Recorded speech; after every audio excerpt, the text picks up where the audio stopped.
Hello বন্ধুরা, আজ আমি তোমাদের দেখাবো একটি নতুন রেসিপি। এই পাতাটা অনেকেই চেনে, আবার অনেকেই চেনে না। বাড়ির ঝোপঝাড়ে জঙ্গলে এই পাতাটিকে দেখা যায়। এই পাতাটাই খুবই উপকারী। এই পাতাটি অনেক ঔষধি গুণ আছে এই পাতাটার মধ্যে। এই পাতাটার নাম হলো গাঁদাল পাতা বা গন্ধভেদুলি পাতা। আবার আরও বিভিন্ন নাম আছে। অনেকেই চিনে থাকবেন, আবার অনেকেই চেনেন না। এই পাতাটা দিয়ে আজকে আমি পকোড়া বানিয়ে দেখাবো। এদিকে আমি চাল ভিজিয়ে নিয়েছি, এবার এই চালটা বেটে নেব। চালটা এবার আমি সিলে বেটে নেব। চালটা বেটে নিয়েছি, এবার এক এক করে এর মধ্যে দিয়ে দেবো। প্রথমে পাতাটা দিয়ে নিলাম, তারপর দিয়ে দেবো পেঁয়াজ কুচি, তারপর দিয়ে দেবো লঙ্কা কুচি, দিয়ে দেবো নুন, দেবো হলুদ গুঁড়ো।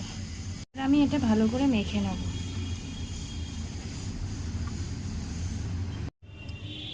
কড়াইয়ে তেল দিয়ে দিয়েছি, তেলটা গরম হয়ে গেছে। আমি এবার তেলে ছেড়ে দেবো।